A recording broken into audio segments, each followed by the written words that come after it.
ಪ್ರಿಯ ಸದಸ್ಯರಿಗೆಲ್ಲ ಆರಾಧ್ಯ astro YouTube ಚಾನಲ್ಗೆ ತಮಗೆಲ್ಲರಿಗೂ ಆತ್ಮೀಯವಾದ ಸ್ವಾಗತ.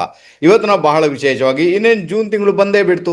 ಈ ಒಂದು ಜೂನ್ ತಿಂಗಳಲ್ಲಿ ನಮ್ಮ 12 ರಾಶಿಗಳವರಿಗೆ ಯಾವ ತರದ ಭವಿಷ್ಯ ಇರುತ್ತೆ, ಯಾವ ತರದ ಇಂಪ್ಯಾಕ್ಟ್ ಕ್ರಿಯೇಟ್ ಆಗುವಂಥದ್ದು ಇರುತ್ತೆ, ನಿಮಿತ್ತಗಳ ಪ್ರಕಾರ ಅದರ ಬಗ್ಗೆ ಇವತ್ತು ಟಿಪ್ಪಣಿ ಮಾಡಲಿಕ್ಕೆ ಪ್ರಯತ್ನ ಮಾಡ್ತೇನೆ. ಮುಂದೆ ಹೋಗೋದಕ್ಕಿಂತಲೂ ಮುಂಚೆ ನೀವೇನಾದರೂ ನಮ್ಮ ಚಾನಲ್ಗೆ ಹೊಸಬರಾಗಿದ್ದರೆ ದಯವಿಟ್ಟು ನಮ್ಮ ಯೂಟ್ಯೂಬ್ ಚಾನಲ್ ಸಬ್ಸ್ಕ್ರೈಬ್ ಮಾಡಿ, ಬೆಲ್ ಐಕಾನ್ ಪ್ರೆಸ್ ಮಾಡಿ, ಲೈಕ್ ಮಾಡಿ, ಆನಂತರ ವಿಡಿಯೋ ಹೈಪ್ ಮಾಡಿ, ಕಮೆಂಟ್ ಮಾಡಿ. ವಿಡಿಯೋ ಇಷ್ಟ ಆದಲ್ಲಿ ದಯವಿಟ್ಟು ಇದನ್ನ ನಿಮ್ಮವರ ಜೊತೆಗೆ ಶೇರ್ ಮಾಡಿ.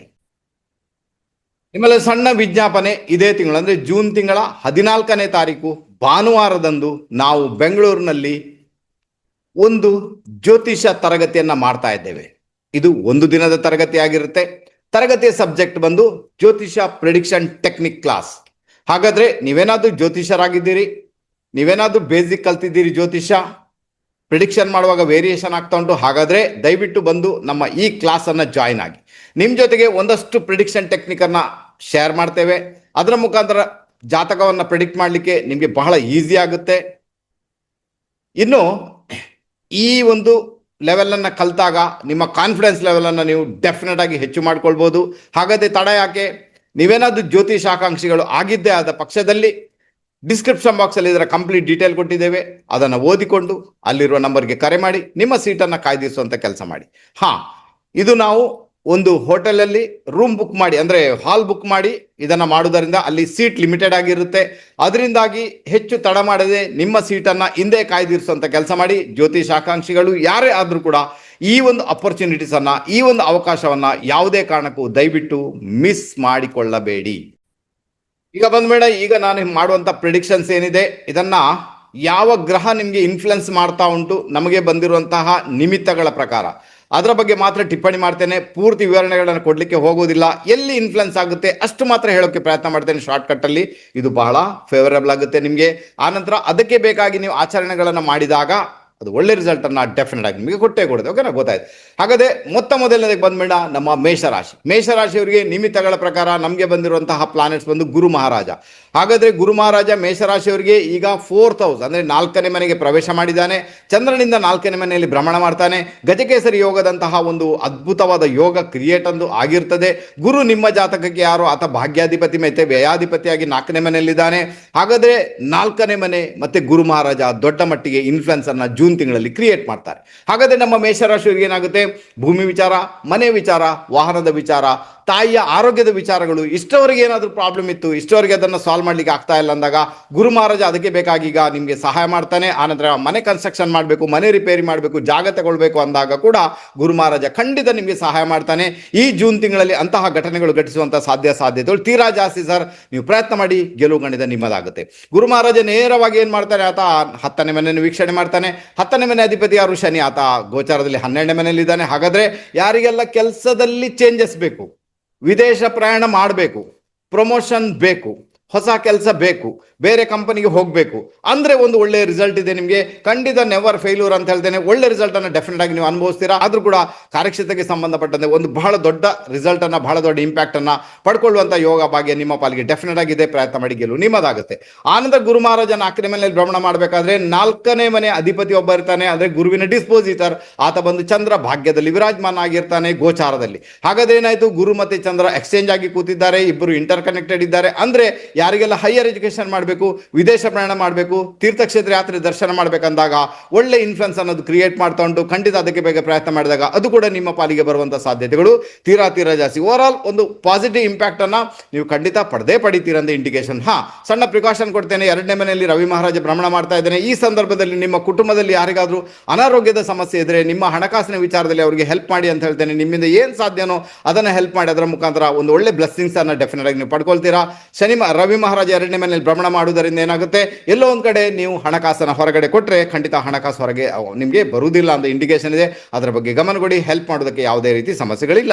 11ನೇ ಮನೆಯಲ್ಲಿ ರಾಹು ಭ್ರಮಣ ಮಾಡ್ತಾನೆ. ಇದು ದೊಡ್ಡ ಮಟ್ಟಿಗೆ ನಿಮಗೆ ಇನ್ಫ್ಲುಯೆನ್ಸ್ ಅಂತ ಹೇಳ್ತೇನೆ, ದೊಡ್ಡ ಮಟ್ಟಿಗೆ ಬ್ಲೆಸ್ಸಿಂಗ್ಸ್ ಅಂತ ಹೇಳ್ತೇನೆ. ಎಲ್ಲ ಸಮಸ್ಯೆಗಳನ್ನು ಸಾಲ್ವ್ ಮಾಡಲಿಕ್ಕೆ ರಾಹು ಮಹಾರಾಜ ನಿಮಗೆ ಹೆಲ್ಪ್ ಅಂತೂ ಮಾಡಿಯೇ ಮಾಡ್ತಾನೆ. ನಿಮ್ಮ ಸ್ಯಾಲರಿ ವಿಚಾರ, ನಿಮ್ಮ ಲಾಭದ ವಿಚಾರಗಳಲ್ಲಿ ರಾಹು ಮಹಾರಾಜ ಒಳ್ಳೆ ರಿಸಲ್ಟ್ ಅನ್ನ ಡೆಫಿನೆಟ್ ಆಗಿ ನಿಮಗೆ ಕೊಡ್ತಾನೆ. 5ನೇ ಮನೆಯಲ್ಲಿ ಕೇತು ಇರುವುದರಿಂದ ಸ್ವಲ್ಪ ಜಾಗರೂಕರಾಗಿರಿ. ಹೊಟ್ಟೆ ಸಂಬಂಧ ತೊಂದರೆಗಳು ನಿಮ್ಮನ್ನ ಕಾಡುವಂತ ಸಾಧ್ಯತೆಗಳಿರ್ತವೆ. ಜೊತೆಗೆ ಪ್ರೀತಿ, ಪ್ರೇಮ, ಸ್ನೇಹಿತರು, ವಿದ್ಯೆ, ಸ್ವಲ್ಪ ಮಟ್ಟಿಗೆ ಡಿಟ್ಯಾಚ್ಮೆಂಟಿಗೆ ಒಳಗಾಗುವಂಥ ಸಾಧ್ಯತೆಗಳು ಇರೋದರಿಂದ ಸ್ವಲ್ಪ ನೀವು ಕಾನ್ಸಂಟ್ರೇಷನ್ ಮಾಡಿದಾಗ ಅದರ ಮುಖಾಂತರ ಒಳ್ಳೆ ರಿಸಲ್ಟ್ ಅನುಭವಿಸ್ತಾರೆ. ಹಾಗಾದರೆ ನಮ್ಮ ಮೇಷರಾಶಿಯವರು ಜೂನ್ ತಿಂಗಳಲ್ಲಿ ಗುರುವಿನ ಸೇವೆ ಮಾಡಿ, ಗುರುಗಳ ಟೆಂಪಲ್ಗೆ ಹೋಗಿ ಅಂತ ಹೇಳ್ತೇನೆ. ಇದರ ಮುಖಾಂತರ ಬರತಕ್ಕಂಥ ಒಂದಷ್ಟು ಏನು ಅಬ್ಸ್ಟಕಲ್ಸ್ ಉಂಟು ಅದು ಕೂಡ ದೂರ ಆಗಿ ಒಳ್ಳೆ ರಿಸಲ್ಟ್ ಅನ್ನ, ಒಳ್ಳೆ ಇನ್ಫ್ಲುಯೆನ್ಸ್ ಅನ್ನ ಪಡ್ಕೊಳ್ಳುವಂಥ ಯೋಗ ಭಾಗ್ಯ ರಾಶಿಯವರಿಗೆ ಜೂನ್ ತಿಂಗಳಲ್ಲಿ ಡೆಫಿನೆಟ್ ಕ್ರಿಯೇಟ್ ಆಗುತ್ತೆ. ಪ್ರಯತ್ನ ಮಾಡಿ, ಗೆಲುವು ಖಂಡಿತ ನಿಮ್ಮದಾಗುತ್ತೆ. ನೆಕ್ಸ್ಟ್ ಬಂದ್ಬೇಡ ನಮ್ಮ ವೃಷಭ ರಾಶಿಯವರಿಗೆ ನಿಮಿತ್ತಗಳ ಪ್ರಕಾರ ನಮಗೆ ಬಂದಿರುವಂಥ ಪ್ಲಾನೆಟ್ಸ್ ಬಂದು ಬುಧ ಮಹಾರಾಜ. ಬುಧ ಯಾರು? ನಿಮ್ಮ ಜಾತಕಕ್ಕೆ ಆತ ಪಂಚಮಾಧಿಪತಿ, ಆನಂತರ ಆತ ಧನಾಧಿಪತಿಯಾಗಿ ಧನಸ್ಥಾನದಲ್ಲಿನೇ ನಿಮ್ಮ ರಾಶಿಯಾಧಿಪತಿ ಶುಕ್ರನ ಜೊತೆಗೆ ವಿರಾಜಮಾನ ಆಗಿದ್ದಾನೆ. ಶುಕ್ರ ಬಂದು ಈ ಜಾತಕಕ್ಕೆ 6ನೇ ಮನೆ ಅಧಿಪತಿ. ಹಾಗಾದ್ರೆ ಇಲ್ಲಿ ದೊಡ್ಡ ಮಟ್ಟಿಗೆ ಇನ್ಫ್ಲುಯೆನ್ಸ್ ಏನಾಗುತ್ತೆ? ನಿಮ್ಮ ಕುಟುಂಬ ಸ್ಥಾನ, ನಿಮ್ಮ ವಾಣಿ ಸ್ಥಾನ, ನಿಮ್ಮ ಧನಸ್ಥಾನ ದೊಡ್ಡ ಇನ್ಫ್ಲುಯೆನ್ಸ್ ಅನ್ನ ಈ ಮೂಮೆಂಟ್ ಅಲ್ಲಿ ಕ್ರಿಯೇಟ್ ಮಾಡ್ತಾ ಉಂಟು. ಹಾಗಾದ್ರೆ ಯಾರಿಗೆಲ್ಲ ಹಣಕಾಸಿನ ಜರೂರತ್ತಿದೆ, ಬುಧ ಸ್ವಗೃಹಿ ಆಗಿರೋದ್ರಿಂದ ಅದು ನಿಮ್ಮ ಪಾಲಿಗೆ ಬರುತ್ತೆ. ಶುಕ್ರ ಷಷ್ಠಾಧಿಪತಿ, 6ನೇ ಮನೆ ಅಧಿಪತಿಯಾಗಿ 2ನೇ ಮನೆಯಲ್ಲಿ ಇರುವುದರಿಂದ ಯಾರದ್ದು ದುಡ್ಡು ಕೊಡ್ಲಿಕ್ಕೆ ಉಂಟು, ಎಲ್ಲೋ ದುಡ್ಡು ಬ್ಲಾಕ್ ಆಗಿದೆ, ಇಷ್ಟವರಿಗೆ ಬರ್ತಾನೆ ಇಲ್ಲ ಅಂದಾಗ ಅದಕ್ಕೆ ಬೇಕಾಗಿ ನೀವು ಟ್ಯಾಪ್ ಮಾಡಿದಾಗ, ಅವ್ರಿಗೆ ಸ್ವಲ್ಪ ಪ್ರೆಷರ್ ಕ್ರಿಯೇಟ್ ಮಾಡಿದಾಗ ಡೆಫಿನೆಟ್ ಆಗಿ ಆ ದುಡ್ಡು ಕೂಡ ನಿಮ್ಮ ಕೈ ಸೇರುವಂಥ ಸಾಧ್ಯತೆಗಳು ತೀರಾ ಜಾಸ್ತಿ. ಪ್ರಯತ್ನ ಮಾಡಿ, ಇಲ್ಲಿ ಕೂಡ ಗೆಲುವು ಖಂಡಿತ ನಿಮ್ಮದಾಗುತ್ತೆ. ಹಾಗಾದ್ರೆ ಕುಟುಂಬದಲ್ಲಿ ಯಾರಿಗಾದ್ರು ಹೆಲ್ಪ್ ಬೇಕು ಅಂದಾಗ ಅದನ್ನು ಕೂಡ ಮಾಡಿ, ಅದು ನಿಮಗೆ ಒಳ್ಳೆ ಬ್ಲೆಸ್ಸಿಂಗ್ಸ್ ಇರುತ್ತೆ, ತೊಂದರೆ ಇಲ್ಲ. ಆನಂತರ ಇಲ್ಲಿ ಬಹಳ ವಿಶೇಷವಾಗಿ ಏನಾಗುತ್ತೆ, ನಿಮಗೆ 10ನೇ ಮನೆಯಲ್ಲಿ ರಾಹು, 11ನೇ ಮನೆಯಲ್ಲಿ ಶನಿ, ಇದು ದೊಡ್ಡ ಬ್ಲೆಸ್ಸಿಂಗ್ಸ್ ಅಂತ ಹೇಳ್ತೇನೆ. ಯಾಕಂದ್ರೆ ನಿಮ್ಮ ಯೋಗಕಾರಕ ಶನಿ ಲಾಭಸ್ಥಾನದಲ್ಲಿದ್ದಾನೆ, 10ನೇ ಮನೆಯಲ್ಲಿ ರಾಹು ಅಂದ್ರೆ ಉಪಚಯ ಸ್ಥಾನದಲ್ಲಿ ರಾಹು ಇದ್ದಾನೆ ಅಂದಾಗ ಕಾರ್ಯಕ್ಷೇತ್ರದಲ್ಲಿ ಮಾತ್ರ ಬಹಳ ದೊಡ್ಡ ಮಟ್ಟಿಗೆ ಬೆಳೆಯುವಂಥ ಯೋಗ ಭಾಗ್ಯ ನಿಮ್ಮ ಪಾಲಿಗಿದೆ. ಯಾವುದೇ ಕಂಪನಿ ಇರ್ಬೋದು, ಎಲ್ಲಿ ಕೂಡ ಇರ್ಬೋದು, ಯಾವುದೇ ಫೀಲ್ಡ್ ಅಲ್ಲಿ ಇರ್ಬೋದು, ಅಲ್ಲಿ ಒಂದು ಉನ್ನತ ಮಟ್ಟಕ್ಕೆ ಇರುವಂಥ ಯೋಗ ಭಾಗ್ಯ ಆಲ್ರೆಡಿ ಕ್ರಿಯೇಟ್ ಆಗಿರುವುದರಿಂದ ಪ್ರಯತ್ನ ಮಾಡಿ, ಗೆಲುವು ನಿಮ್ಮದಾಗುತ್ತೆ. ಇದ್ದ ಕೆಲಸದಲ್ಲಿ ಕೂಡ ಒಳ್ಳೆ ರೀತಿಯಲ್ಲಿ ಹೋಗುವಂಥ ಯೋಗ ಭಾಗ್ಯ ನಿಮ್ಮ ಪಾಲಿಗೆ ಡೆಫಿನೆಟ್ ಆಗಿ ಇದ್ದೇ ಇದೆ. ಇನ್ನು ಯಾರಿಗೆಲ್ಲ ಲೋನ್ ಬೇಕು, ಲೋನ್ನ ವಿಚಾರದಲ್ಲಿ ಪ್ರೊಸೀಡ್ ಆಗಬೇಕು, ಲೋನ್ಗೆ ಇಷ್ಟು ಅವರಿಗೆ ಪ್ರಯತ್ನ ಮಾಡ್ತಾ ಇದ್ದೇವೆ, ವೃಷಭ ರಾಶಿಯವರು ಆಗ್ತಾನೆ ಇಲ್ಲ ಅಂದಾಗ ಈ ಮೂಮೆಂಟ್ ಅಲ್ಲಿ ಲೋನ್ ಆಗುವಂಥ ಸಾಧ್ಯತೆಗಳು ಕೂಡ ತೀರಾ ಜಾಸ್ತಿ ಸರ್. ಒಂದೆರಡು ಪ್ರಿಕಾಷನ್ ಕೊಡ್ತೇನೆ ನಿಮಗೆ. ಓವರ್ ಆಲ್ ಒಳ್ಳೆ ಜಾತಕ ಚೆನ್ನಾಗಿದೆ, ಏನೂ ತೊಂದರೆ ಇಲ್ಲ. ಒಂದೆರಡು ಪ್ರಿಕಾಷನ್ ಕೊಡ್ತೇನೆ, ವೃಷಭ ರಾಶಿಯವರು ಅದನ್ನ ಈ ಜೂನ್ ತಿಂಗಳಲ್ಲಿ ಫಾಲೋ ಮಾಡಿ ಪ್ರಯತ್ನ ಮಾಡಿ, ಚೆನ್ನಾಗಿರ್ತೀರ. ಒಂದನೇದಾಗಿ ನಿಮಗೆ ಗುರು ಮಹಾರಾಜ ಚಂದ್ರನಿಂದ 3ನೇ ಮನೆಗೆ ಬಂದಿದ್ದಾನೆ. ಓಕೆ, ಇದರ ಬಗ್ಗೆ ಆಲ್ರೆಡಿ ವಿಡಿಯೋ ಮಾಡಿ ಹಾಕಿದ್ದೇನೆ, ಒಮ್ಮೆ ನೋಡ್ಕೊಳ್ಳಿ. 3ನೇ ಮನೆ ಗುರು ಒಳ್ಳೆ ಲಕ್ಷಣ ಅಲ್ಲ ಅಂತ ಹೇಳ್ತೇನೆ. ಅಥವಾ ನಿಮ್ಗೆ ಎಲ್ಲೋ ಒಂದು ಕಡೆ ನಿಮ್ಮ ಕೆಲಸದವ್ರ ಜೊತೆ ಜಗಳ ಮಾಡಿದಾಗ, ಒಡ ಹುಟ್ಟಿದವ್ರ ಜೊತೆ ಜಗಳ ಮಾಡಿದಾಗ, ಅಥವಾ ನಿಮ್ಮ ಅಕ್ಕಪಕ್ಕದ ಮನೆಯವ್ರ ಜೊತೆಗಾದ್ರೂ ಜಗಳ ಮಾಡಿದಾಗ ಬಹಳ ದೊಡ್ಡ ಮಟ್ಟಿಗೆ ಪ್ರಾಬ್ಲಮ್ ಅನ್ನು ಅನುಭವಿಸಬೇಕಾದಂತಹ ಅನಿವಾರ್ಯತೆ ಉಂಟು. ನಾನು ಹೇಳ್ತೀನಿ, ಚುಪ್ಚಾಪ್ ಆಗಿರಿ. ನಿಮ್ಮಲ್ಲಿ ಏನು ನಾಲೆಜ್ ಇದೆ ಅದನ್ನು ಪ್ರದರ್ಶನ ಮಾಡ್ಲಿಕ್ಕೆ ಹೋಗಬೇಡಿ, ದಾದಾಗಿರಿ ಮಾಡ್ಲಿಕ್ಕೆ ಹೋಗಬೇಡಿ. 3ನೇ ಮನೆಯಲ್ಲಿ ಉಪಚಯ ಸ್ಥಾನ, ದಾದಾಗಿರಿಗೆ ಗುರು ಮಹಾರಾಜ ಸಪೋರ್ಟ್ ಮಾಡಲ್ಲ. ಅದರ ಮುಖಾಂತರ ಖುದ್ದು ನಾವು ಡೆಸ್ಟ್ರಾಯ್ ಆಗಿಬಿಡ್ತೇವೆ. ತೊಂದರೆಗಳು ನಮ್ಮನ್ನ ಅಟ್ಟಾಡಿಸ್ಕೊಂಡು ಬರುತ್ತೆ ಅಂತ ಇಂಡಿಕೇಶನ್ ಇದೆ. ಮೌನವಾಗಿರುವುದೇ ಅತ್ಯುತ್ತಮವಾದ ಲಕ್ಷಣ. ಆನಂತರ ನಿಮ್ಮ 12ನೇ ಮನೆಯಲ್ಲಿ ಕುಜ ಭ್ರಮಣ ಮಾಡ್ತಾ ಇದ್ದಾನೆ. ಟ್ರಾವೆಲಿಂಗ್ ಮಾಡುವಾಗ ಬಹಳ ಜಾಗರೂಕರಾಗಿರಿ. ಖುದ್ದು ಡ್ರೈವಿಂಗ್ ಮಾಡೋದಾದ್ರೂ ಕೂಡ ಬಹಳ ಜಾಗರೂಕರಾಗಿರಿ. ಅನ್ಯಥಾ ಕೆಲವೊಂದು ಬಾರಿ ಸ್ವಲ್ಪ ಎಲ್ಲೋ ಒಂದು ಕಡೆ ಅಪಘಾತದ ಒಂದು ಭಯ ಇರುವುದರಿಂದ ಜಾಗರೂಕರಾಗಿರಬೇಕಾದಂಥ ಅನಿವಾರ್ಯತೆ ನಮ್ಮ ಪಾಲಿಗಂತೂ ಖಂಡಿತ ಉಂಟು. ಟ್ರಾವೆಲಿಂಗ್ ಮಾಡಬೇಕಾದ್ರೆ ಮನೆಯಿಂದ ಹೊರಡಬೇಕಾದ್ರೆ ದಯವಿಟ್ಟು ಜಗಳ ಮಾಡ್ಕೊಂಡು ಹೋಗಬೇಡಿ. ಸ್ವಲ್ಪ ಬೆಲ್ಲವನ್ನು ಬಾಯಿಗೆ ಹಾಕ್ಕೊಂಡು ಜಗಿದುಕೊಂಡು ಆನಂತರ ಸ್ವಲ್ಪ ಶುಭ ಶಕುನಗಳನ್ನು ನೋಡಿಕೊಂಡೇ ಮನೆಯಿಂದ ಹೊರ ಹೋಗುವುದು ನಮ್ಮ ವೃಷಭ ರಾಶಿಯವರಿಗೆ ಅತ್ಯುತ್ತಮವಾದ ಲಕ್ಷಣ ಅಂತ ಹೇಳ್ತೇನೆ. ಗೆಲುವು ಖಂಡಿತ ನಿಮ್ಮದಾಗುತ್ತೆ.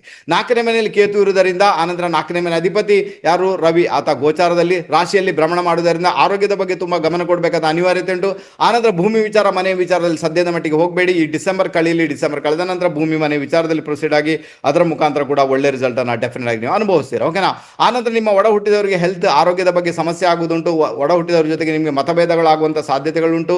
ಸೊ ಅವ್ರ ಜೊತೆಗೆ ರಿಲೇಶನ್ಶಿಪ್ ಅನ್ನು ಮೇಂಟೈನ್ ಮಾಡಿ ಅಂತ ಹೇಳ್ತೇನೆ. ಬಾಂಧವ್ಯವನ್ನು ಬೆಳೆಸ್ಕೊಳ್ಳಿಕ್ಕೆ ಪ್ರಯತ್ನ ಮಾಡಿ. ಅವ್ರಿಗೇನಾದರೂ ನಿಮ್ಮಿಂದ ಸಹಾಯ ಬೇಕಾದ್ರೂ ಕೂಡ ನೀವು ಮಾಡಲಿಕ್ಕೆ ಪ್ರಯತ್ನ ಮಾಡಿ. ಅದು ಒಳ್ಳೆ ರಿಸಲ್ಟ್ ಅನ್ನು ಡೆಫಿನೆಟ್ ಕೊಟ್ಟೆ ಕೊಡ್ತದೆ. ಹಾಗಾದ್ರೆ ಓವರ್ ಆಲ್ ನೋಡ್ಲಿಕ್ಕೆ ಹೋದ್ರೆ ನಮ್ಮ ವೃಷಭ ರಾಶಿಯವರಿಗೆ ಈ ಒಂದು ಜೂನ್ ತಿಂಗಳು ಮಿಕ್ಸ್ ಫಲ ಅಂತ ಹೇಳ್ತೇನೆ. ಆದ್ರೂ ಕೂಡ ಸೆಕೆಂಡ್ ಹೌಸ್ ಮತ್ತೆ ನಿಮ್ಮ ನಿಮ್ಮ ಕರ್ಮಕ್ಷೇತ್ರ, ಕಾರ್ಯಕ್ಷೇತ್ರ ಬಹಳ ದೊಡ್ಡ ಮಟ್ಟಿಗೆ ಇನ್ಫ್ಲುಯೆನ್ಸ್ ಅನ್ನು ಕ್ರಿಯೇಟ್ ಮಾಡ್ತಾ ಇರುವುದರಿಂದ, ಅಲ್ಲಿ ಒಳ್ಳೊಳ್ಳೆ ಪ್ಲಾನೆಟ್ಸ್ ಅಂದ್ರೆ ಉಪಚಯ ಸ್ಥಾನಕ್ಕೆ ಸಂಬಂಧಪಟ್ಟ ಪ್ಲಾನೆಟ್ಸ್ ಅಲ್ಲೇ ಇರುವುದರಿಂದ ಕಾರ್ಯಕ್ಷೇತ್ರದಲ್ಲಿ ಬಹಳ ದೊಡ್ಡ ಮಟ್ಟಿಗೆ ಬೆಳೆಯುವಂಥದ್ದು. ಹಾಗೇನೆ ಹಣಕಾಸಿನ ವಿಚಾರದಲ್ಲಿದ್ದಂಥ ಸಮಸ್ಯೆಗಳನ್ನು ದೂರ ಮಾಡ್ಕೊಳ್ಳಿಕ್ಕೆ ಈ ಒಂದು ಜೂನ್ ತಿಂಗಳು ನಿಮಗೆ ಸಹಾಯವಂತೂ ಮಾಡಿಯೇ ಮಾಡ್ತದೆ.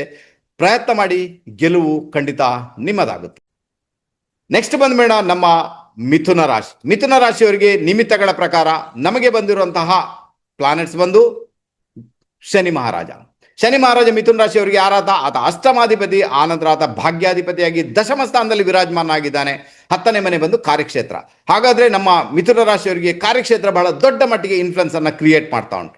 ಹಾಗಾದ್ರೆ ಯಾರಿಗೆಲ್ಲ ಇಷ್ಟವರಿಗೆ ಕೆಲಸದಲ್ಲಿ ಪ್ರಾಬ್ಲಮ್ ಇದೆ, ಪ್ರಮೋಷನ್ ಆಗಬೇಕು, ಹೊಸ ಕೆಲಸ ಆಗಬೇಕು, ವಿದೇಶ ಪ್ರಯಾಣ ಮಾಡಬೇಕು, ಗೌರ್ಮೆಂಟ್ ಜಾಬ್ ಸಿಗಬೇಕು, ಅಥವಾ ಇದ್ದ ಕೆಲಸದಲ್ಲಿ ಇರಿಟೇಷನ್ ಜಾಸ್ತಿ ಅದು ನಿವಾರಣೆ ಆಗಬೇಕು ಅಂದಾಗ ಈ ಮೂಮೆಂಟಲ್ಲಿ ಅದೆಲ್ಲವೂ ಕೂಡ ನಿವಾರಣೆ ಆಗಿ ಕಾರ್ಯಕ್ಷೇತ್ರಕ್ಕೆ ಸಂಬಂಧಪಟ್ಟಂತೆ ಒಳ್ಳೆ ರಿಸಲ್ಟನ್ನು ಅನುಭವಿಸುವಂಥ ಯೋಗ ಭಾಗ್ಯ ನಮ್ಮ ಮಿಥುನ ರಾಶಿಯವರಿಗೆ ಡೆಫಿನೆಟ್ ಆಗಿ ಬಂದು ನಿಂತಿದೆ. ಪ್ರಯತ್ನ ಮಾಡಿ, ಗೆಲುವು ನಿಮ್ಮದಾಗುತ್ತೆ. ಇಲ್ಲಿ ದೊಡ್ಡ ಪ್ಲಸ್ ಪಾಯಿಂಟ್ ಏನಾಗುತ್ತೆ, ಇಷ್ಟವರೆಗೆ ಗುರು ಮಹಾರಾಜ ನಿಮಗೆ ರಾಶಿಯಲ್ಲಿ ಭ್ರಮಣ ಮಾಡ್ತಾ ಇದ್ದ, ಚಂದ್ರನ ಜೊತೆಗೆ ಭ್ರಮಣ ಮಾಡ್ತಾ ಇದ್ದ. ಆನಂತರ ಈ ಸಂದರ್ಭದಲ್ಲಿ ನೀವು ಒಂದಷ್ಟು ಡಿಪ್ರೆಸ್ಡ್ ಫೀಲ್ ಮಾಡ್ತಾ ಇದ್ರಿ, ಒಂದಷ್ಟು ಕಾರ್ಯಕ್ಷೇತ್ರದಲ್ಲಿ ಕೂಡ ತೊಂದರೆಯನ್ನು ಅನುಭವಿಸ್ತಾ ಇದ್ರಿ, ಹಣಕಾಸಿನ ವಿಚಾರದಲ್ಲಿ ಸಮೇತ ತೊಂದರೆಯನ್ನು ಅನುಭವಿಸಿ ಬಂದಿದ್ದೀರಾ. ಈಗ ಏನಾಗುತ್ತೆ, ಗುರು ಮಹಾರಾಜ ಚಂದ್ರನಿಂದ ಸೆಕೆಂಡ್ ಹೌಸ್ಗೆ ಬಂದ್ಬಿಟ್ಟಿದ್ದಾನೆ, ಗುರುಬಲ ಬಂದಿದೆ. ಗುರು ಏನು ಮಾಡ್ತಾನೆ, ತನ್ನ ಒಂದು ಭಾಗ್ಯದ ದೃಷ್ಟಿಯಿಂದ 9ನೇ ದೃಷ್ಟಿಯಿಂದ 10ನೇ ಮನೆಯನ್ನು ವೀಕ್ಷಣೆ ಮಾಡ್ತಾನೆ, ಶನಿಯನ್ನು ವೀಕ್ಷಣೆ ಮಾಡ್ತಾನೆ. ಇದರ ಮುಖಾಂತರ ಕಾರ್ಯಕ್ಷೇತ್ರದಲ್ಲಿದ್ದ ಸಮಸ್ಯೆಯನ್ನ ಆತ ಮಂಜಿನಂತೆ ಕರಗಿಸಿ ಬಿಡ್ತಾನೆ. ದೊಡ್ಡ ಪ್ಲಸ್ ಪಾಯಿಂಟ್ ಆಗುತ್ತೆ. ಮಿಥುನ ರಾಶಿಯವರು ಇದನ್ನ ಯೂಸ್ ಮಾಡ್ಕೊಳ್ಬೇಕು. ಆನಂತರ ಗುರು ಮಹಾರಾಜ್ ಏನ್ ಮಾಡ್ತಾನೆ, ತನ್ನ ಒಂದು 7ನೇ ದೃಷ್ಟಿಯಿಂದ 8ನೇ ಮನೆಯನ್ನು ವೀಕ್ಷಣೆ ಮಾಡ್ತಾನೆ. ಹಾಗಾದ್ರೆ ಇಷ್ಟವರೆಗೆ ಇನ್ಸಲ್ಟ್ ಆಗ್ತಾ ಇತ್ತು, ತೊಂದರೆ ಆಗ್ತಾ ಇತ್ತು, ಯಾರೋ ಕೆಳಗೆ ಹಾಕ್ತಾ ಇದ್ರು, ಕಾರ್ಯಕ್ಷೇತ್ರದಲ್ಲಿ ಕೆಳಗೆ ಹಾಕ್ತಾ ಇದ್ರು, ಅಥವಾ ಎಲ್ಲೋ ಒಂದ್ ಕಡೆ ಪ್ರಾಪರ್ಟಿ ವಿಚಾರದಲ್ಲಿ ತೊಂದರೆ ಇತ್ತು, ಹಿರಿಯರಿಂದ ಬರ್ತಕ್ಕಂಥ ಪ್ರಾಪರ್ಟಿ ವಿಚಾರದಲ್ಲಿ ತೊಂದರೆ ಇತ್ತು, ಮುಂದೆ ಹೋಗ್ಲಿಕ್ಕೆ ಆಗ್ತಾನೆ ಇರಲಿಲ್ಲ ಅಂದಾಗ ಈ ಮೂಮೆಂಟ್ ಅಲ್ಲಿ ಗುರು ಮಹಾರಾಜ ಅದನ್ನು ಸಮೇತ ನಿವಾರಣೆ ಮಾಡಿ ನಿಮಗೆ ಒಳ್ಳೆ ರಿಸಲ್ಟ್ ಅನ್ನ ಡೆಫಿನೆಟ್ ಆಗಿ ಕೊಟ್ಟೇ ಕೊಡ್ತಾನೆ. ದಯವಿಟ್ಟು ಪ್ರಯತ್ನ ಮಾಡಿ, ಗೆಲುವು ಖಂಡಿತ ನಿಮ್ಮದಾಗುತ್ತೆ. ಇನ್ನು ಫರ್ದರ್ ಏನಿರುತ್ತೆ ನಿಮಗೆ, ನಮ್ಮ ಮಿಥುನ ರಾಶಿಯವರಿಗೆ 12ನೇ ಮೇಲೆ ರವಿ ಭ್ರಮಣ ಮಾಡ್ತಾ ಇದ್ದಾನೆ. ಆರೋಗ್ಯದ ಬಗ್ಗೆ ಗಮನ ಕೊಡಬೇಕು. ಟ್ರಾವೆಲಿಂಗ್ ಮಾಡುವಾಗ ಹೆಲ್ತ್ ಪ್ರಾಬ್ಲಮ್ ಆಗುವಂಥ ಸಾಧ್ಯತೆಗಳು ತೀರಾ ಜಾಸ್ತಿ. ಬಹಳ ಗಮನ ಕೊಡಿ, ಒಳ್ಳೆ ರಿಸಲ್ಟ್ ಅನ್ನ ಇದರ ಮುಖಾಂತರ ಅನುಭವಿಸ್ತೀರಾ. ಭಾಗ್ಯದಲ್ಲಿ ರಾಹು ಭ್ರಮಣ ಮಾಡ್ತಾನೆ, ಪರವಾಗಿಲ್ಲ. ವಿದೇಶಕ್ಕೆ ಕರ್ಕೊಂಡು ಹೋಗುವಂಥ ಯೋಗವನ್ನು ಕ್ರಿಯೇಟ್ ಮಾಡಿರ್ತಾನೆ, ಓಕೆ.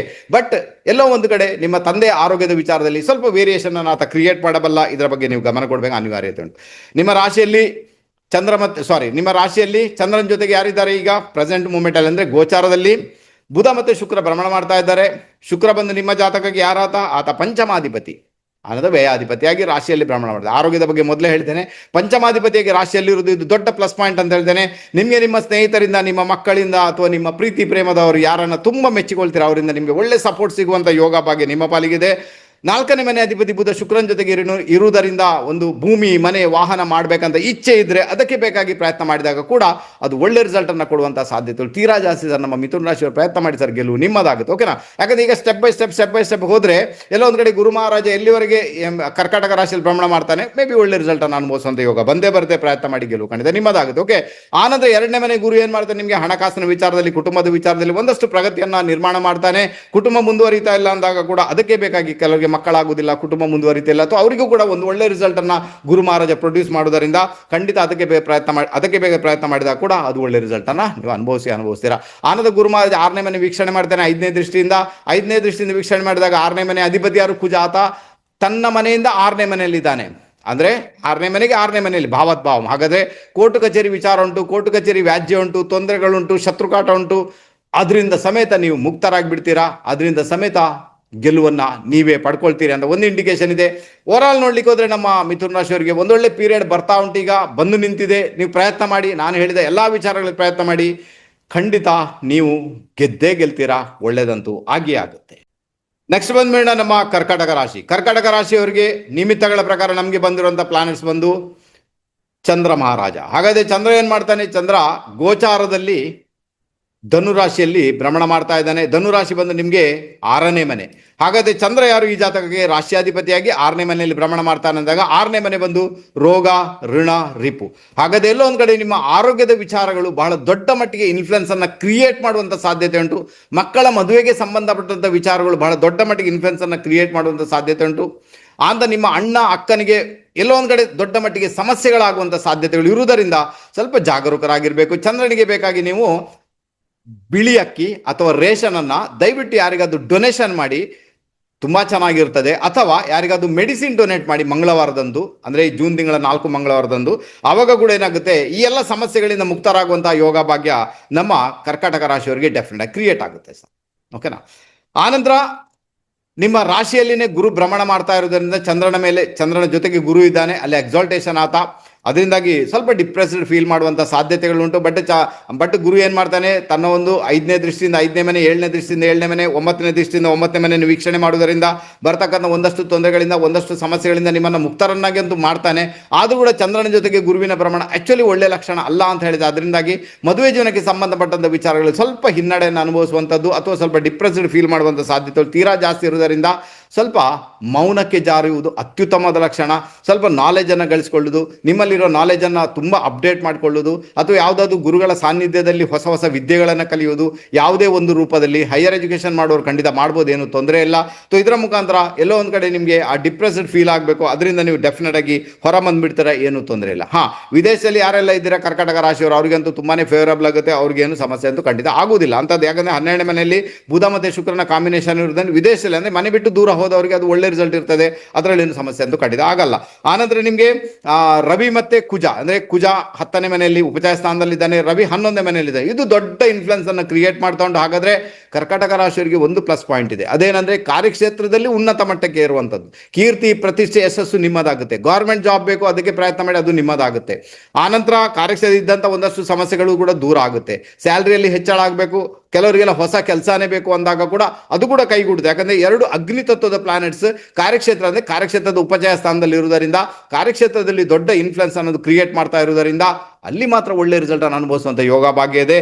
ನಮ್ಮ ಕರ್ಕಾಟಕ ರಾಶಿಯವರು ಖಂಡಿತ ಪ್ರಯತ್ನ ಮಾಡ್ಬೋದು, ತೊಂದರೆ ಇಲ್ಲ. ಕರ್ಕಾಟಕ ರಾಶಿಯವರಿಗೆ ಅವ್ರಿಗೆ ಪ್ರಿಕಾಷನ್ ಏನಿದೆ, ಸ್ನೇಹಿತರ ಜೊತೆಗೆ ಯಾವುದೇ ಕಾರಣಕ್ಕೂ ದುಡ್ಡಿನ ವ್ಯವಹಾರ ಮಾಡಬೇಡಿ, ಅಷ್ಟೇ, ಬೇರೆ ಏನಿಲ್ಲ. ಓಕೆನಾ, ಇಷ್ಟೇ ಒಂದು ಪ್ರಿಕಾಷನ್ ನಿಮ್ಮ ಪಾಲಿಗೆ. ಸ್ನೇಹಿತರ ಜೊತೆಗೆ ದುಡ್ಡಿನ ವ್ಯವಹಾರ ಮಾಡಬೇಡಿ, ಎಲ್ಲ ಸರಿಯಾಗುತ್ತೆ, ಏನು ತೊಂದರೆ ಇಲ್ಲ. ಸೆಕೆಂಡ್ ಹೌಸಲ್ಲಿ ಆಲ್ರೆಡಿ ಕೇತು ಕೂತು ಬಿಟ್ಟಿದ್ದಾನೆ, ಅದರಿಂದಾಗಿ ಕರ್ಕಾಟಕ ರಾಶಿಯವರು ಇಷ್ಟವರಿಗೆ ಎಷ್ಟೆಲ್ಲ ಸ್ನೇಹಿತರ ಜೊತೆಗೆ ದುಡ್ಡಿನ ವಿಚಾರದಲ್ಲಿ ನೀವು ವ್ಯವಹಾರ ಮಾಡಿದರೆ ಅಲ್ಲೆಲ್ಲ ಆಲ್ಮೋಸ್ಟ್ ಪ್ರಾಬ್ಲಮ್ ಅನ್ನು ಅನುಭವಿಸಿನೇ ಬಂದಿರ್ತೀರಾ. ಇನ್ನೂ ಕೂಡ ಡಿಸೆಂಬರ್ವರೆಗೆ ಇಂಥ ಒಂದು ಸಮಸ್ಯೆ ಇರುವುದರಿಂದ ಸ್ವಲ್ಪ ಜಾಗರೂಕರಾಗಿರಿ ಅಂತ ಹೇಳ್ತೇನೆ. ಇದು ಒಳ್ಳೆ ರಿಸಲ್ಟ್ ಅನ್ನು ನಿಮ್ಮ ಪಾಲಿಗೆ ಕೊಟ್ಟೇ ಕೊಡ್ತದೆ. 8ನೇ ಮನೆಯಲ್ಲಿ ರಾಹು ಭ್ರಮಣ ಮಾಡ್ತಾ ಇರೋದ್ರಿಂದ ಎಲ್ಲೋ ಒಂದು ಕಡೆ ಗುಪ್ತ ಸಂಬಂಧಗಳನ್ನು ಇಟ್ಕೊಳ್ಳಿಕ್ಕೆ ಹೋಗಬೇಡಿ, ಇದು ದೊಡ್ಡ ಮಟ್ಟಿಗೆ ಪ್ರಾಬ್ಲಮ್ನ ಕ್ರಿಯೇಟ್ ಮಾಡುತ್ತೆ. ಕೆಲವೊಂದು ಬಾರಿ ನಿಮ್ಮ ಹಿರಿಯರಿಂದ ಬರತಕ್ಕಂಥ ಪ್ರಾಪರ್ಟಿ ವಿಚಾರದಲ್ಲಿ ಕೋರ್ಟ್ ಕಚೇರಿಯನ್ನು ಅನುಭವಿಸಬೇಕಾದಂಥ ಅನಿವಾರ್ಯತೆ ಕೂಡ ನಿಮ್ಮ ಪಾಲಿಗೆ ಡೆಫಿನೆಟ್ ಆಗಿ ಬರ್ಬೋದು ಸರ್. ಬಹಳ ಜಾಗರೂಕರಾಗಿರ್ಬೇಕಾಗುತ್ತೆ. ಅದರಲ್ಲೂ ಗುಪ್ತ ಸಂಬಂಧಗಳಿದ್ರೆ ಅದು ಕೋರ್ಟ್ ಕಚೇರಿಗೆ ಹೋಗುವಂಥ ಸಾಧ್ಯತೆಗಳು ತೀರಾ ಜಾಸ್ತಿ ಅಂತ ಹೇಳ್ತೇನೆ. ಗುಪ್ತ ಸಂಬಂಧಗಳನ್ನು ದಯವಿಟ್ಟು ಇಟ್ಟುಕೊಳ್ಳಿಕ್ಕೆ ಹೋಗಬೇಡಿ. 8ನೇ ಮನೆ ರಾಹು ಏನು ಮಾಡ್ತಾನೆ, ಆತ ಹೇಳ್ತಾ ಇದ್ದಾನೆ, ಎಲ್ಲೋ ಒಂದು ಕಡೆ ದೇವಿಯ ಸೇವೆ ಮಾಡು, ಅಂದರೆ ದುರ್ಗಾ ಪರಮೇಶ್ವರಿಯ ಸೇವೆ ಮಾಡು, ಅಥವಾ ಸಾಧನೆ ಮಾಡು, ಅಲ್ಲಿ ಇದ್ಕೊಂಡು ಸಾಧನೆ ಮಾಡು, ಮೌನವಾಗಿರು, ಉಪವಾಸ ಮಾಡು. ಆವಾಗ ಆ ರಾಹುವಿನಿಂದ ಒಂದಷ್ಟು ಪಾಸಿಟಿವ್ ಇಂಪ್ಯಾಕ್ಟ್ ಅನ್ನು ಪಡ್ಕೊಳ್ಳುವಂಥ ಯೋಗ ಭಾಗ್ಯ ನಿಮ್ಮ ಪಾಲಿಗೆ ಡೆಫಿನೆಟ್ ಆಗಿ ಕ್ರಿಯೇಟ್ ಆಗುತ್ತೆ. ಒಂದು ವೇಳೆ ನೆಗೆಟಿವ್ ಬಂದುಬಿಟ್ರೆ 8ನೇ ಮನೆ ರಾಹುವಿನಿಂದ ಕೋರ್ಟ್ ಕಚೇರಿ ಅಲಿತಾ ಇರಬೇಕಾಗುತ್ತೆ, ಆ ಪರಿಸ್ಥಿತಿ ಕ್ರಿಯೇಟ್ ಆಗುತ್ತೆ.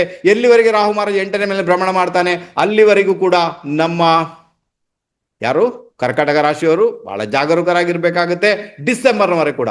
ಇದನ್ನು ಅರ್ಥ ಮಾಡ್ಕೊಂಡ್ರೆ ಗೆಲುವು ಖಂಡಿತ ನಿಮ್ಮದಾಗುತ್ತೆ. ಬೇರೆ ಏನು ಮಾಡೋದು ಬೇಡ ಸರ್, ಸುಮ್ಮನೆ ಎದ್ದು ಬಿಡಿ, ಏನೂ ತೊಂದರೆ ಇಲ್ಲ. ಶನಿ ಮಹಾರಾಜ ನಿಮಗೆ ಭಾಗ್ಯದಲ್ಲಿ ಭ್ರಮಣ ಮಾಡ್ತಾ ಇದ್ದಾನೆ, ಆ ತೊಂದರೆ ಇಲ್ಲ ಅಂತ ಹೇಳ್ತೇನೆ.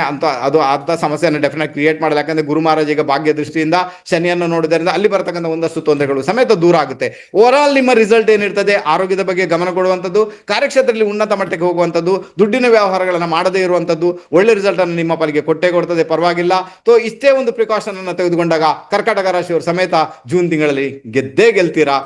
ಪ್ರಿಕಾಷನ್ ಅರ್ಥ ಮಾಡ್ಕೊಳ್ಳಿ, ನೆಗ್ಲೆಕ್ಟ್ ಮಾಡಬೇಡಿ, ಗೆಲುವು ನಿಮ್ಮದಾಗುತ್ತೆ. ಅದು ಕೂಡ ನಿಮ್ಮ ಮಕ್ಕಳ ಮದುವೆ ವಿಚಾರದಲ್ಲಿ ಒಂದಷ್ಟು ತೊಂದರೆಗಳಿರುತ್ತೆ, ಅದರ ಬಗ್ಗೆ ಗಮನ ಕೊಡಿ ಅಂತ ಹೇಳ್ತೇನೆ. ಸ್ವಲ್ಪ ಮಟ್ಟಿಗೆ ಅವರ ಜಾತಕವನ್ನು ತೋರಿಸಿ ಸ್ವಲ್ಪ ವಿಮರ್ಶೆಗೆ ಒಳಪಡಿಸಿ ಅಂತ ಹೇಳ್ತೇನೆ. ಇದರ ಮುಖಾಂತರ ಒಳ್ಳೆ ರಿಸಲ್ಟ್ ಅನ್ನು ಅನುಭವಿಸು. ಓಕೆನಾ, ಹಾಗಾದ್ರೆ ಈಗ ಗೊತ್ತಾಯ್ತು. ಹಾಗಾದ್ರೆ ಮೇಷ, ವೃಷಭ, ಮಿಥುನ, ಕರ್ಕಾಟಕ ರಾಶಿಯವರಿಗೆ ಈ ಒಂದು ಜೂನ್ ತಿಂಗಳು ಯಾವ ತರದ ಇಂಪ್ಯಾಕ್ಟ್ ಅನ್ನು ಕ್ರಿಯೇಟ್ ಮಾಡಿ ಹೇಳಿದ್ದೇನೆ. ಉಳಿದ ರಾಶಿಗಳವರದ್ದು ಮತ್ತೆ ಒಂದೆರಡು ದಿನದಲ್ಲಿ ಮತ್ತೆ ಅದನ್ನು ಅಪ್ಲೋಡ್ ಮಾಡ್ತೇನೆ. ತುಂಬಾನೇ ಫೇವರೇಬಲ್ ಆಗುತ್ತೆ. ಕಾರ್ಯಕ್ರಮ ಇಲ್ಲಿಗೆ ಮುಗಿಸ್ತಿದ್ದೇನೆ. ಇನ್ನು ಬಾಕಿ ಉಳಿದವರ ವಿಡಿಯೋ ಜೊತೆಗೆ ನಿಮ್ಮ ಮುಂದೆ ಪ್ರತ್ಯಕ್ಷನಾಗ್ತೀನಿ ಸರ್. ಅಲ್ಲಿವರೆಗೆ ಎಲ್ಲರಿಗೂ ನಮಸ್ತೆ, ಬಾಯ್.